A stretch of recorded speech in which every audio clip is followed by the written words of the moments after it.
నిన్న మొన్న పెరిగిన బంగారం వెండి ధరలు గురువారం మళ్ళా ఒక్కసారిగా యూటర్న్ తీసుకున్నాయి. భారీగా పతనం అయిపోయాయి. కొనుగోలుదారులకు ఊరట కలిగించింది. గత 2 రోజులు పెరిగినటువంటి బంగారం వెండి ధరల్లో మళ్ళీ లాభాల స్వీకరణ జరుగుతున్నట్లు కనిపిస్తుంది. దీంతో మళ్ళీ 2 లోహాల ధరలు ఇప్పుడు నేలచూపులు చూస్తున్నాయి.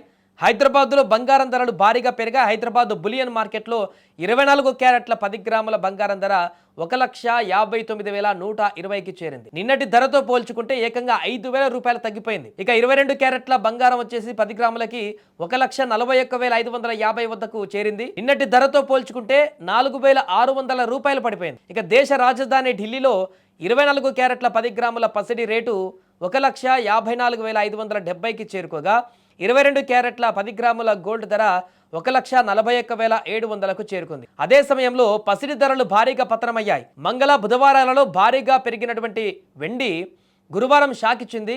మళ్ళీ 3 లక్షలు వచ్చేసింది. నిన్నటి ధరతో పోల్చుకుంటే కిలోకి ఏకంగా 20,000 మేర తగ్గిపోయింది. హైదరాబాద్లో కిలో వెండి ధర ప్రస్తుతం 3 లక్షలుగా ఉంది. దేశ రాజధాని ఢిల్లీలో కూడా కిలో వెండి ధర 3 లక్షలుగా కొనసాగుతుంది. ఏదేమైనా కూడా గత 2 రోజులుగా కొంత పెరుగుదల కనిపించింది అనుకున్న సందర్భంలో మరలా ఒకసారి బంగారం వెండి ధరలు అనేది కుప్పకూలాయి. 2 రోజుల క్రితం ఏ రకంగా వారం రోజుల పాటు తగ్గుదల కనిపించిందో వరుసగా 2 రోజుల తర్వాత బ్రేక్ ఇచ్చి నిన్న మొన్న కొంత పెరిగింది. ఇక మరలా ఇక తగ్గదేమో, మొత్తానికి యూటర్న్ తీసుకుంది, ఇలా పెరుగుకుంటూ పోతుందేమో గోల్డ్ వెండి అని చెప్పేసి అనుకున్న వారికి ఈరోజు ధరలు ఒక్కసారిగా షాక్ ఇచ్చాయి.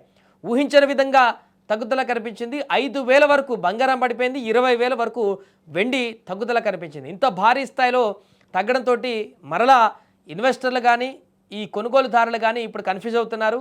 ఏంటి ఒకరోజు పెరుగుతుంది, ఒకరోజు తగ్గుతుంది, ఏంటనేది అర్థం కావట్లేనటువంటి ఉద్దేశంతో ఇప్పుడు అసలు కొనాలా వద్దా అనేటువంటి ఆలోచనకు వచ్చినటువంటి పరిస్థితి నెలకొంది.